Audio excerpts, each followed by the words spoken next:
It's great. Okay, we're live. Yoo-hoo.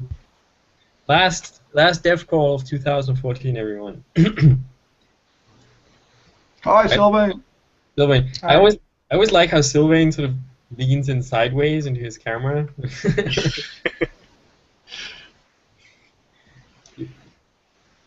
Okay, Okay.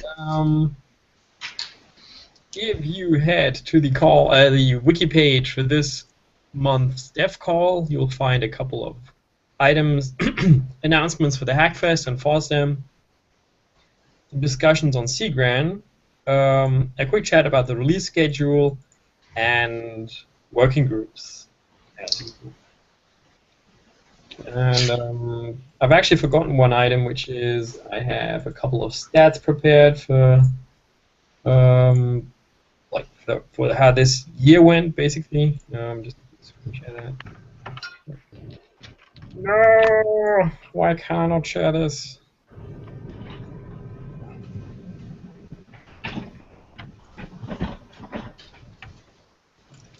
Ah, sorry. Damn. I just need to try a different computer. I already logged in twice to increase the chances of me being able to screen share.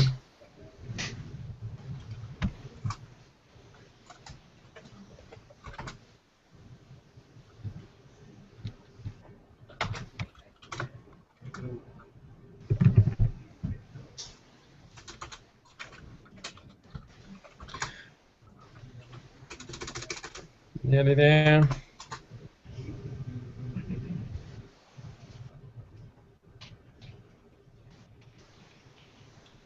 Okay.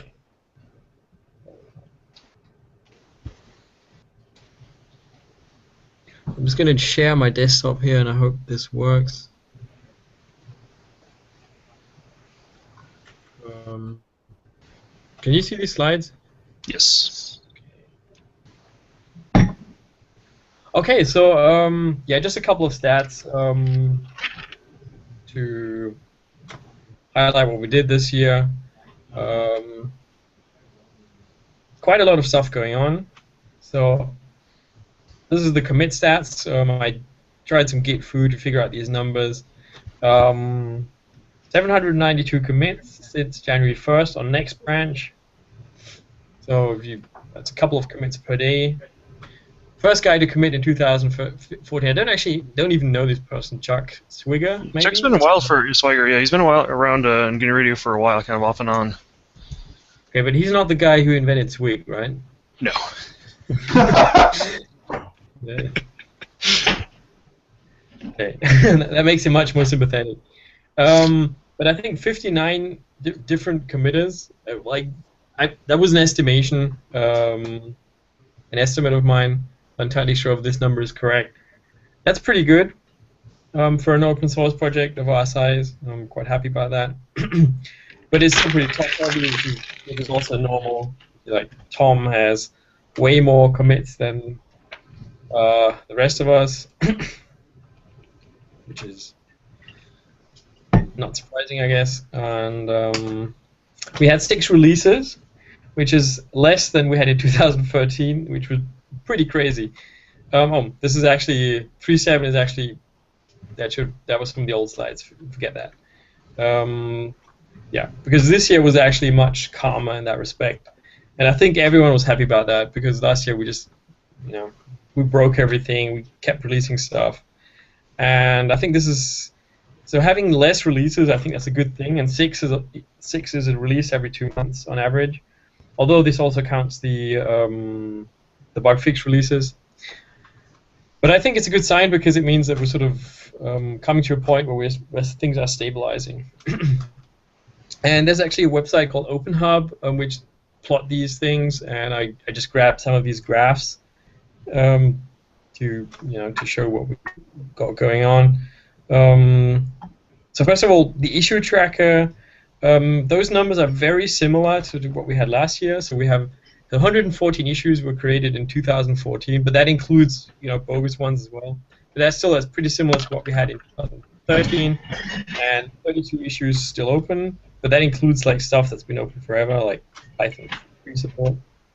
And if you have a look at our code base, you can see it's not actually grown massively. Um, the, the lines sort of go up. And this top line, I don't know if you can actually make that out, is XML, which has exploded. There's actually no more lines of XML than there are Nobody went lines to of that code. except Julian was here. And Jose. No, Jose didn't go. No, Jose did go. Yeah, so Julian and Jose made it. But I guess Ben? Jonathan So Ben, you and Allen. might want to mute yourself. I'll mute him. Yeah, I don't know. Yeah, he was presented. Yeah, so I thought this was interesting. We now have more XML in there than C++, and tons of other stuff. So this is all on openhub.net. You can grab these numbers for yourself. Quite interesting what's going on. And this is funny. Like, I thought this was funny. Like, the top left box is sort of an auto-generated description of our activity. And decreasing year-over-year commits. Because we had this massive amount of commits last year, or like the years before. So in 2000, like this spike in the bottom right is, I think, March or May 2013, which had something like, I don't know, 39 commits. 339 commits in 1 month. And I'm actually surprised that you guys were able to keep up with the with the pull request queues. But I like this. Is a well-documented source code and mature code base. Yeah, I think this is a pat on the shoulder from this random website called openhub.net. We had a couple of hackfests, and this is really cool because they're sort of starting to branch out. Like, it used to be this very elite one thing per year hackfest. Now we had hackfests in EU and in the US with different people coming, and the EU thing is going on with the Delft Hackfest next year, which we're going to talk about in a sec. We kind of hacked after GRCon, but I sort of put this here in brackets because it wasn't really a full hackfest. Neither was the post-WSR thing, which was 2 days, I think. But still, it was like 2.5 days. Yeah, it wasn't bad. It was stuff happened. Yeah. And the conference, of course. So biggest conference ever in DC last September. I forgot to pull up the actual numbers, but it was more than 120 participants. I think we topped out around 160. Oh wow! Yeah, I think way our biggest was whenever it was actually there. Yeah. And while there's small things, small items that we know we can improve with the conference, I at least, but I think all of us are pretty happy with how it went. Very good talks, but also all kinds of stuff, meet and greet, show and tell, whatever. Very good conferences, much better than random conferences where people just show up to present their papers. And the working groups, I think they've also gained much more traction. For example, for one reason, because Doug actually took over the Accelerators working group, and that's been doing stuff. And I mean, Folk is going really fast. Fast like Wolf, or what is it you guys say? Fast like Wolf, yeah. Might become its own project. The GNU Radio Companion, a lot of stuff going on there. So I think we've had more changes this year in GRC than we've had in the last 3. I don't know. I'm just pulling this number up. I'm just making up this number, but it's probably true. And we have a new working group led by Tim, and Phil's embedded working group is still going on. And so this random stuff that is connected to my name has also done stuff. So that's pretty interesting. And we participated in GSOC again. 5 students. First time that one of them didn't actually make it all the way through, but ironically, his code was the first that was merged, and it's become part of Folk. And all the rest came to the conference. I think we couldn't have made a better job of integrating the students into the community, which is our main goal. But the actual projects themselves were also very interesting. One thing sorry if I can jump in on that point, and we should talk about this more when we start ramping up for GSOC next year. Yeah, it was successful in integrating the students into the community, but that also is because those students were already kind of in the community already. We'd already interacted with most of them. and especially the 4 successful ones were Yeah. were known to us, and they were, so we knew what they were interested in, we knew what they were capable of. So I put that out there, as in for students who are listening, or later when we get to it, we'll make a big deal of this, that being part of our community already and already knowledgeable and not trying to come up to speed with GNU Radio just to get a GSOC project is going to help both sides of that process. Yeah, that's a good point.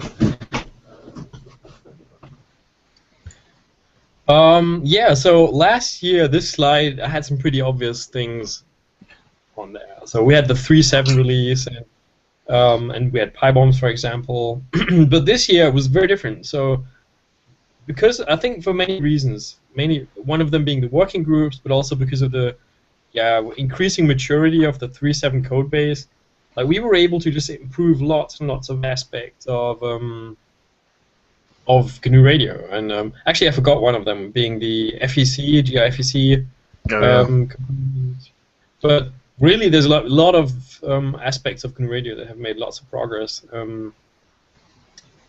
Yeah, so GNU Radio Companion, the Qt stuff, as I already mentioned, Folk. GNU Radio Conference sped up the tag stream blocks. There's the DV, the digital TV entry component now. Zero MQ stuff. So a lot of stuff happened, but it wasn't the one big thing. And I actually prefer this because it means that stuff is happening, things are evolving rapidly. And of course, our dev calls. We didn't miss any dev calls except for the October one, which is the conference month. September one, I think, was the only one. Oh yeah, okay. So we missed the one. Okay, yeah. But we did that on because we didn't want to get too much of a good thing, and all of these calls are on. You can find them on YouTube. And it's interesting who joins these calls as usual. So just have a look at who's down there, as Europeans and Americans mainly. I did this last year and did this again to see what happened. I just put in Google, and I put GNU Radio in Google Scholar, and then filtered stuff since 2014. Returns 2,280 hits, which is still a lot less than just other random keywords, which are software suites. But it's increasing, and there's stuff going on, so don't feel bad about that. And yeah, that's it. So I think it was a great year. I'd like to thank everyone who participated and who's been contributing to GNU Radio. Thanks, and I hope we'll have a even more interesting 2015. Yeah.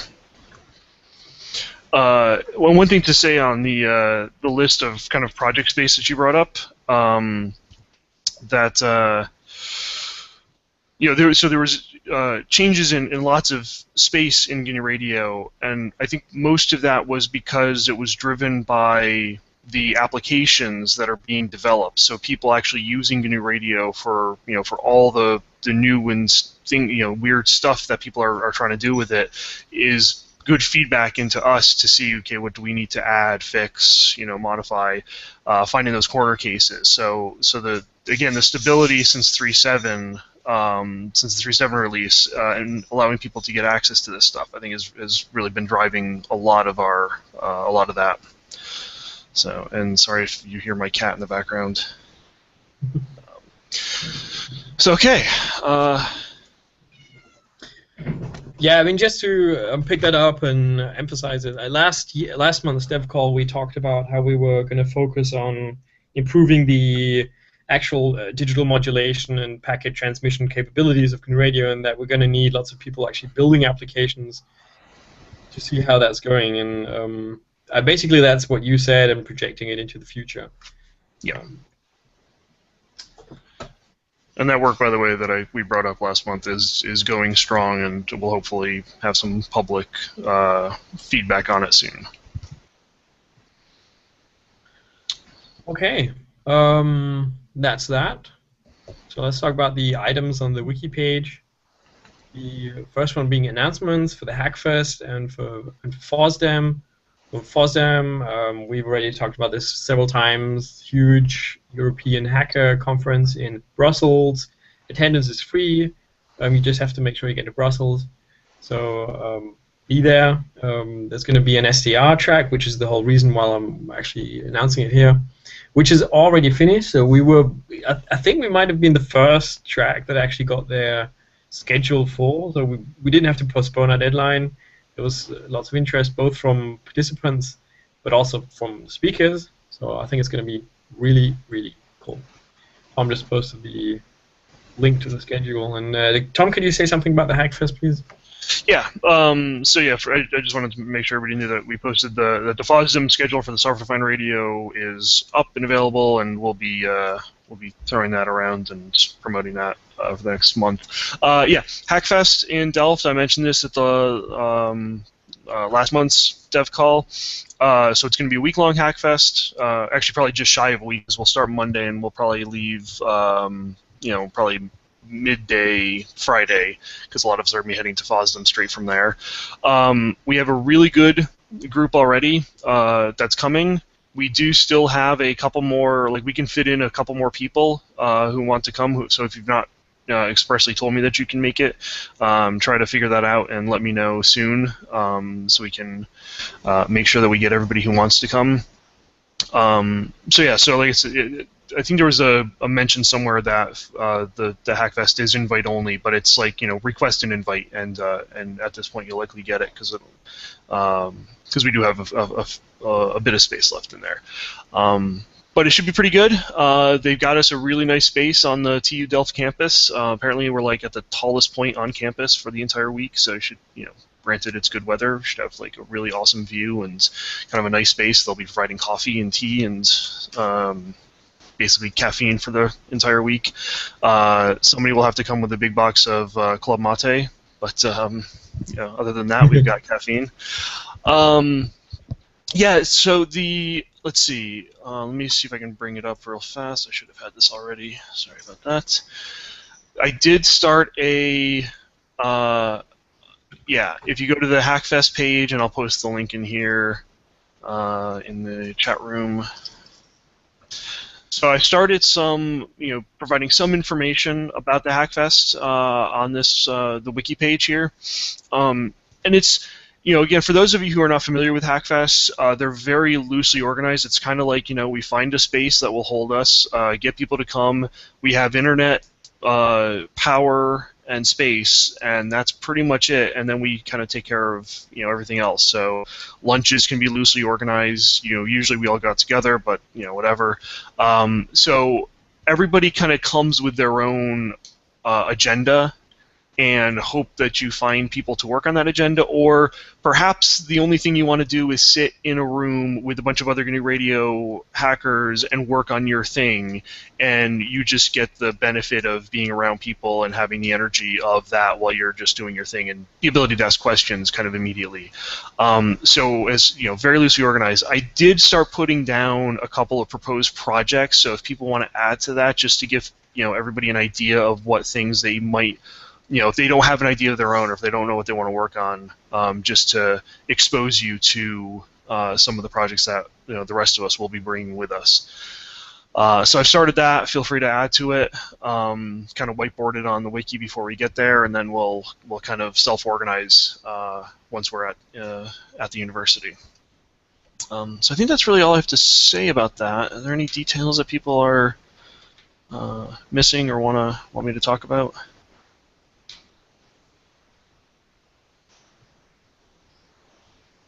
All right. I think it's worth mentioning kind of the format of a Hackfest, because a lot of people who have never been, it's not a conference, right? It's not even a workshop. It really is just a place for us all to come together and just be this open source community in the same room for a little while. Okay, well then, I guess we'll move on, right? Yeah. Next item on the list is SIGGRAPH, and I think we actually have some time to discuss this. So I'd appreciate it if people had some input on that to give us. So before we launch into discussion, just some hard facts. So Cgran was launched, I don't know, a couple of years ago. Had a different mission then than it needs to have now. For example, the original idea was to specifically separate GNU-Radio.org and Cgran for licensing reasons or whatever. But I think we've come to the conclusion that we don't we don't need to decouple them so tightly. Also, George, who was running Cgran for a long time, and I'd like to thank him for that. It seems like he has. I'm not quite sure if he actually said this, but he's definitely sort of. So the server isn't running anymore. is what I'm trying to say. So you can't actually go to the website, Cgran website anymore, and that puts us into some pressure to actually do something about it right now. One thing that we're all kind of in agreement about is that Cgran should be tightly coupled into PyBombs somehow. So, the PyBombs recipe list, for example, could be or should be or whatever the database that runs Cgran. And Nathan, as far as what I've heard is you actually started work on, you put some thought into this, and you have something you'd show us, or at least. Yeah. So I guess when Cgran went down, and George basically made the announcement that he didn't have the ability to maintain it, I came up with basically a proof of concept. I'll send a link out on IRC now. And if you're familiar with the Open Embedded Layer Index, that's sort of what I built on here. Basically, it's just they have this Open Embedded is this project where people have these, I guess, layers. They call them layers that are not going to be merged into the main tree, but they are compatible, and they're basically an extension of Open Embedded. And that's basically what we have with our out-of-tree modules. So I want to create a list of out-of-tree modules, and when you were talking about, I guess, the mission or objective of Cgran has changed. At the time Cgran started, there wasn't great project hosting for, I guess, small, very, very loosely organized projects, and so that was what was needed at the time. Now I believe we just need a list of projects and some information about them, and I guess just a link to them. And I've showed this to a couple of people. There also needs to be some kind of backup that we hold. So if it's on GitHub and the author has it on GitHub, and then they decide they've moved on with their life, or they've graduated their master's degree or whatever, and then they delete it, it would still be nice to hold on to that somehow. So I have this ability to create a local mirror. And there's a button where you can, the search is not working right now, there's no code behind that, but you can submit modules, and then if you click on a module name, it takes you to a list of blocks inside that module. So if you go back to the list,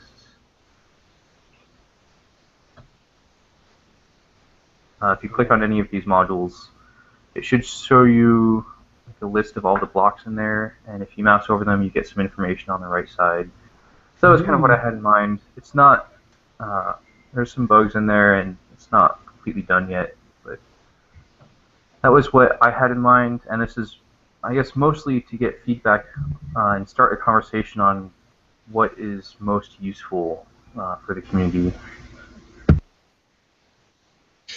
I like where this is going. I like a lot of what you've done with it. I'm assuming most of when you mouse over those, where we're just looking at DRM and you mouse over the blocks and all those.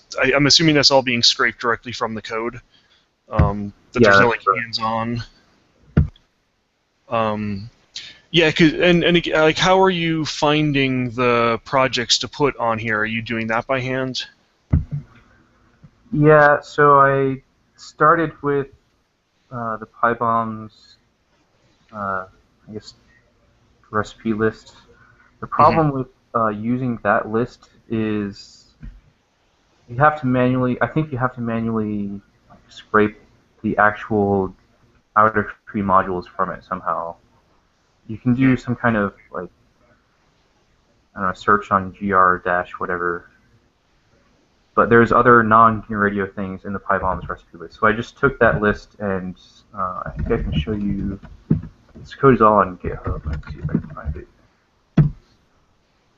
Yeah, I see what you're getting at, though. I don't know. That might not be a bad thing, though, is to have just general dependencies that are part of the PyBombs recipe. Because I think so here's what I'm thinking. Based on what you have here, Cgran, archive was part of its name, and I think that serving as an archive is a really useful feature, but probably right now kind of a secondary feature. Just a thing for posterity more than an actual utility for getting stuff done.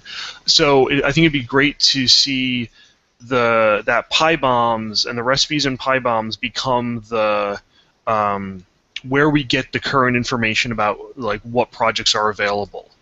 As a recipe goes into PyBombs, that reflects on Cgran. So it's a new project that's available, and it automatically gets archived, so that if it ever goes away from PyBombs, we still have that archive information from when it exists, when it last existed. And then pulling down all the dependencies, so we know, not even just GNU Radio dependencies, but all dependencies. I think that could still be a helpful bit of information. And then what you've also done as far as scraping it to get some info about all of the blocks inside there. Basically trying to figure out how to use PyBombs and this as a kind of a seamless thing, this being the front-facing entity of PyBombs. There's no reason. I mean, we can extend the recipe, what we can put into a recipe. I mean, I assume we can. To add information that would be relevant mainly for Cgran. Yeah, so I've thought about that, and I just didn't want to. I guess I could have forced PyBombs to do that, but. So if you look, I just sent a link out a couple of minutes ago. There's a list of GR modules in here, and basically each one has some YAML front matter. So it's just a list of metadata, and it has a link to the repository, the name, and authors, and all that information.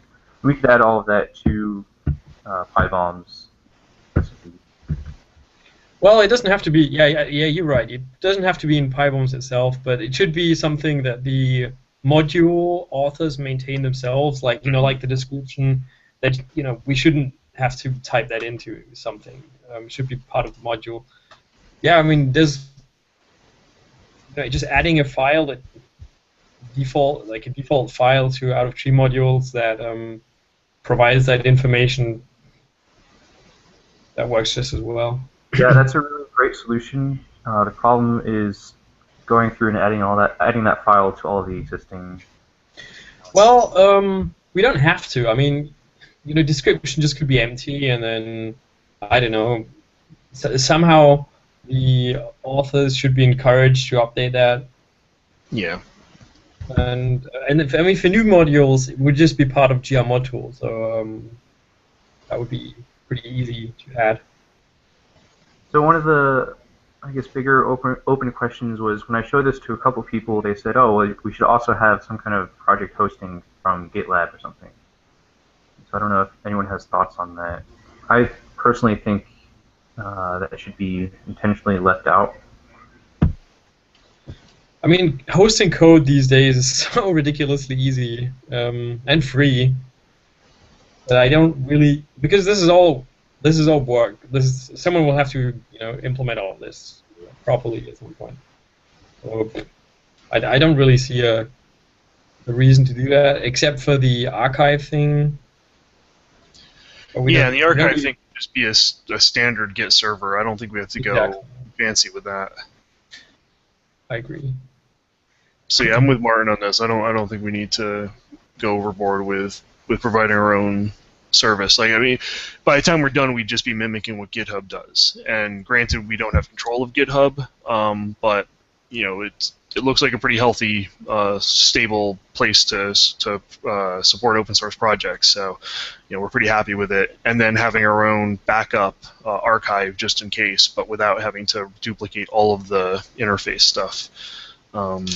Yeah, I think we're pretty good with it. One thing I'd like to see somehow is some kind of activity meter or a compatibility thing, but I'm not sure how to do that.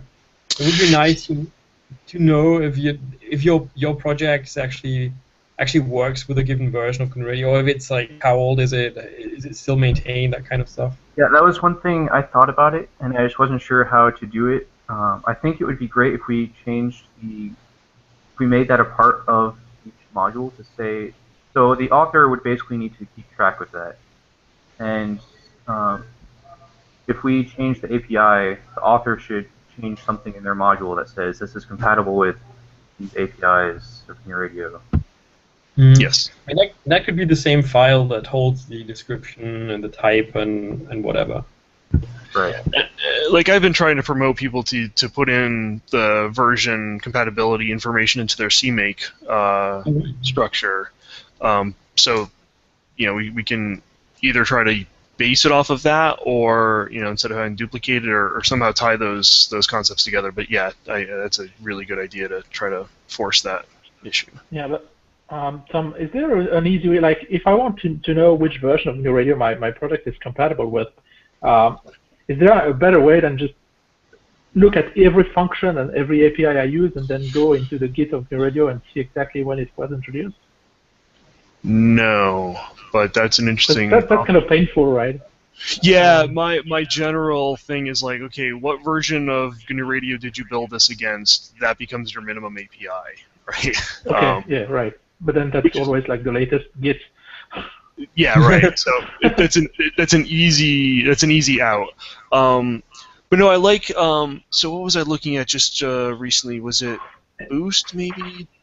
Somebody has a table. No, it's a CMake. CMake actually has a table of functions and when they were introduced. So we could try to see if there's a way that we can go through our Git logs and pull out the information about when a block was introduced. Now, that doesn't really necessarily track the API changes in those blocks, so that's still a little iffy. But this will be a good first approximation as to, okay, yeah, I know this block exists, and then maybe I can check it out and see if it's going to work. There might also be a bug in a function where the module assumes that it was fixed. Yeah, that's really hard to track. Anything that's automatic is not going to be perfect, but something that can at least help beyond just. I think at least having an automated list of blocks and what versions they existed under. Do you think that'll be a good, at least a start? So that would be a good start, I think. Boost does not have that, and No, it's CMake. I was looking back. It's actually a CMake thing. No, but I wish Boost had that, because with Boost I have that exact problem a lot, where I want to know what is does this work with that version, and so on and so on. And what I usually do is I use the oldest Boost version that I'm claiming works. I always use that manual. That's the best way. I figured. But maybe something we could do is provide more tools for out-of-tree module authors. To automate. You could just build your module against versions of GNU Radio in an automated fashion, and then see when it breaks. Something like that might be scriptable. Okay. I don't know. Check out version. Yeah. These seem like things that fit under your working group, though, don't they, Martin? So we can use your working group as the place to keep this discussion and try to figure out the right set of tools. We should probably spawn another task force for that, like we did with the tutorials and all the other stuff. Mm-hmm. Yeah. Yeah. So if people are interested, just drop me an email or ping me on IRC. Nathan, would you be interested in, given you've already done lots of work? Possibly. Okay. Well, yeah, because part of this is people with web programming skills. Yeah. Yeah, that's another thing.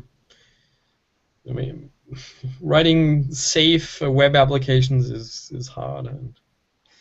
and we'll have to write some code for that. But okay, this is already gone pretty far. Yeah, so yeah, I'll take care of that and make sure there's some direction there. Great. But it looks like we have some pretty good ideas where this should go, and already with Nathan's stuff, we already have a place to start with. Okay. Is there anyone who wants to say something on Cgram before we move on? So,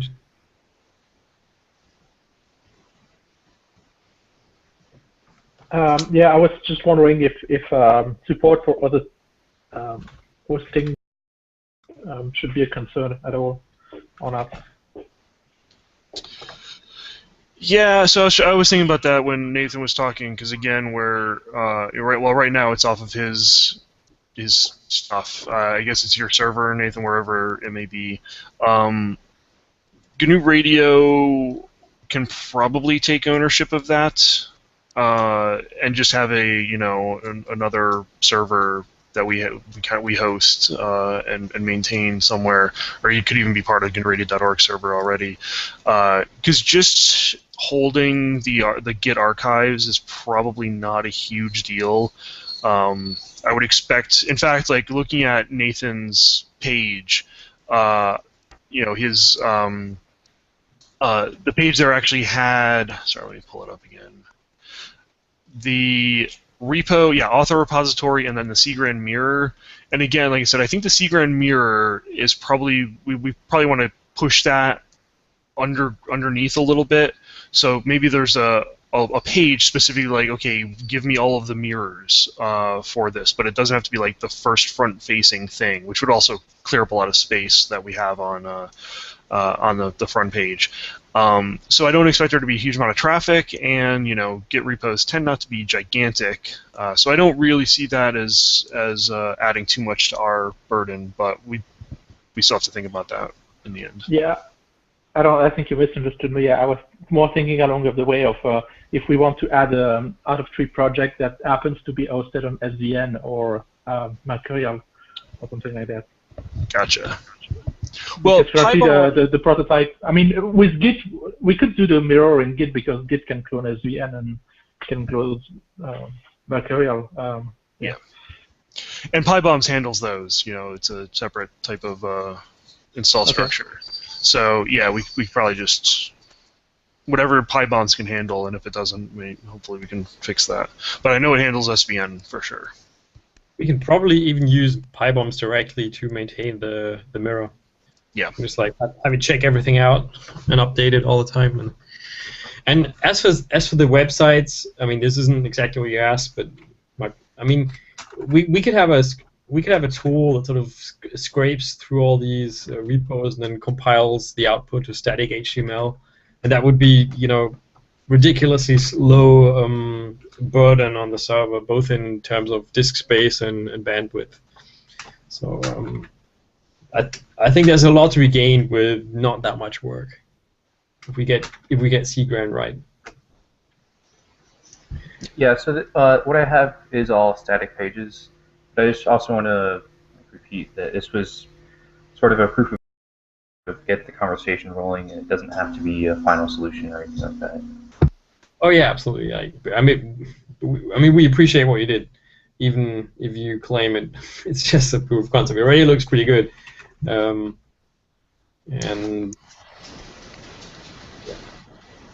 yeah. Okay, I think we've had enough on that. Okay, so I'll be asking around for help, but let's talk about our release. It's not around. Yeah, sorry, you dropped out for a second there. Yeah, so I'll just speak on this. We had informally put a code freeze starting on December 21st for the 3.7.6 release. I have actually made that basically official. There's a news posting on GNURadio.org about it. We're doing a feature freeze basically on 3.7.6, so no new features are going to go into the master branch until the 3.7.6 release.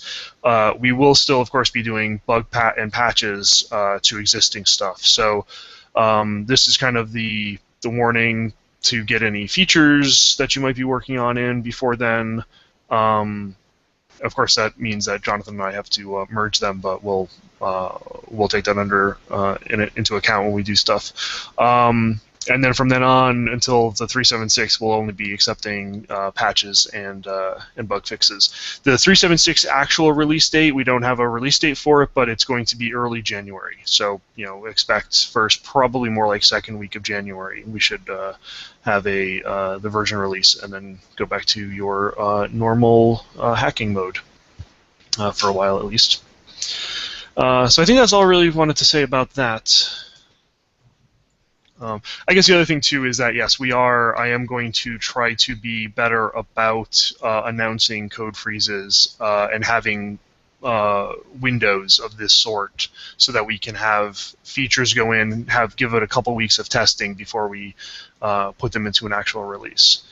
So that's something that we will try to continue in the future.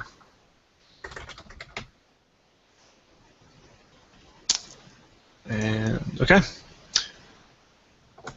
there are no thoughts on that. We can move to the working groups. Yeah, working groups. Phil, do you want to talk about embedded stuff?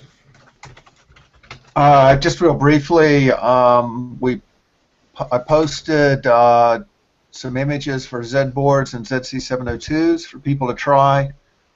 I haven't got a lot of feedback from that, so please, feedback is welcome. And as always, I've got some stuff from Tom that I need to go through for some embedded improvements, and that's about it.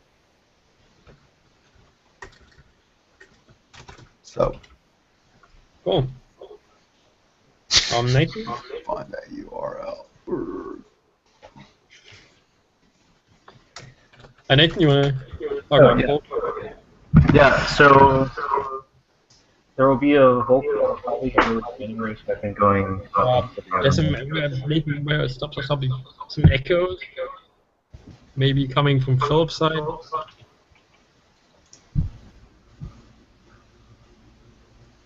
Okay, try again.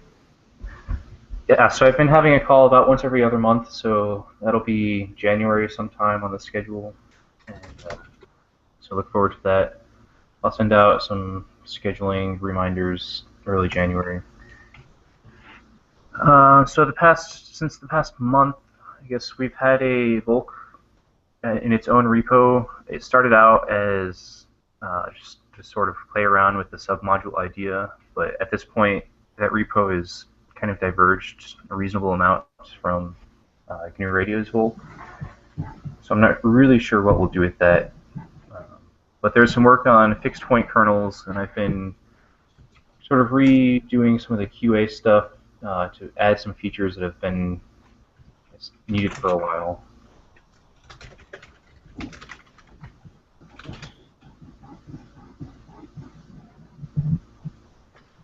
Okay. So Tim isn't around. Tom, do you have something about his stuff?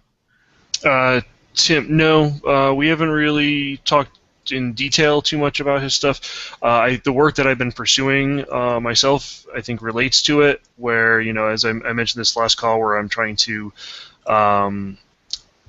improve the ability to do packet-based and burst, especially based communications. So I've gotten a pretty decent distance on that. Things are looking pretty good.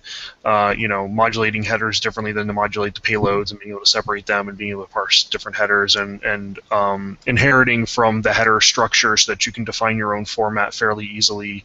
I'm actually pretty happy with where that is right now. There's still quite a bit left to do.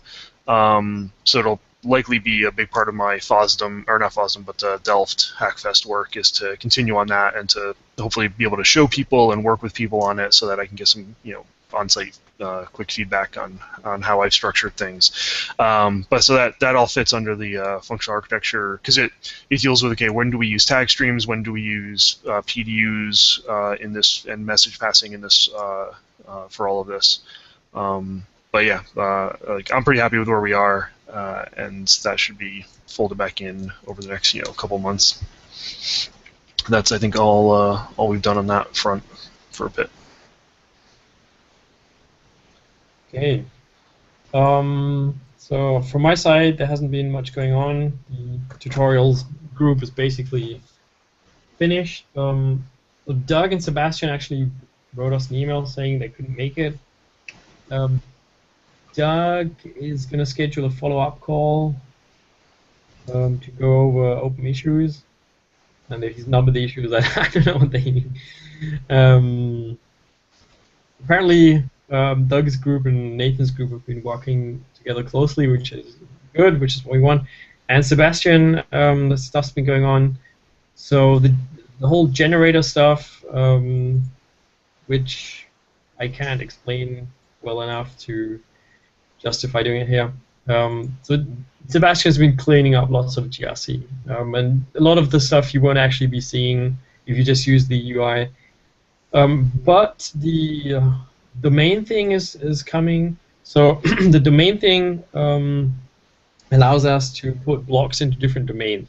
So what we want to use that for is, or at least the first thing we want to use it for is RFNOC, where there's blocks in the RFNOC domain, and then blocks in the radio domain. When you connect like blocks from the radio domain to a block from the RFNOC domain, it'll set up a transport, and if you connect two blocks within the RFNOC domain, it'll set up FPGA stuff. And so what we want to do is we want to fold back the RFNOC GNU Radio branch into the regular GNU Radio branch, and Sebastian's work is basically the key for doing that. And also there's been work on the Qt port of GRC. If you want to join the efforts, if you like hacking Qt, I guess Seth and Sebastian won't be unhappy about that. And there's also a branch on the GRC WG repo that you can check out. It's called GRC Qt, I think. So you'll find it immediately. Okay, that's all I have from the working groups.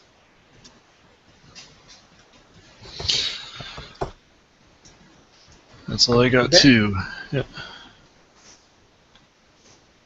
Okay. Does anyone have any last words for 2014?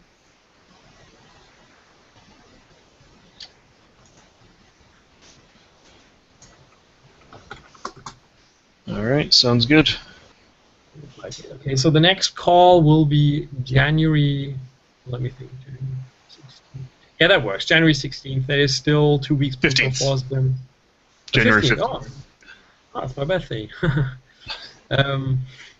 Oh yeah, January 15th. Yeah, will be the next call. I'll be sending out the invite through the G+ page. Yeah, thanks for joining, everyone. See you next year. Bye. Thanks, guys. Thank you.